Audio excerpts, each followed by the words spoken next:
ભગવાન બ્રહ્માજી વિચારે છે એવા સમયની અંદર તપમ કરો આવો સંકેત મળ્યો અકાર મકાર અને નિરાકાર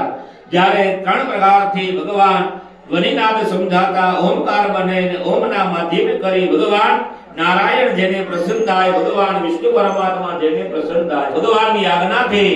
બ્રહ્માજીને આદેશ કરવામાં આવે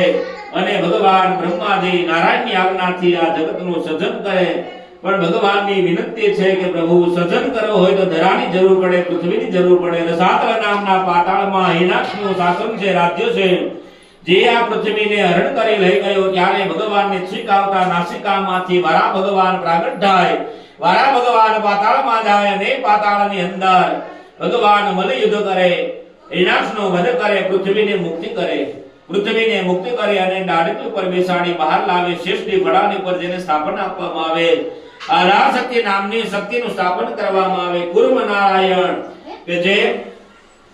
પીઠ ઉપર હજારો એવા ભેડવાળા શેષ નારાયણનું સ્થાન કહે જેમ શેષની ઘોડાની ઉપર હાથમાં બ્રહ્માંડો રાખવામાં આવે ફૂલનો દડો રાખવામાં આવે એવી જ રીતે હજારો બ્રહ્માંડો રાખવામાં આવ્યા પૃથ્વી ગોળ હોવાથી આઠ દિશાની અંદર ગુરુત્વાકર્ષણ બળ પૂરું કરવા માટે મહાકાયો હાથી નિર્માણ કરવામાં આવે ઐરાવત વામન કુંભન અંજન સુરભમ અને સુરપતિ કહ આવા મહાકાયો હાથીઓ નિર્માણ થાય ત્યાર પછી 10 દિશાનું રક્ષણ કરવા માટે 10 દેવોની સ્થાપના કરવામાં આવે નવખંડમાં ધરાને વેચવામાં આવે 14 ભૌમ બ્રહ્માનું વર્ણન કરવામાં આવે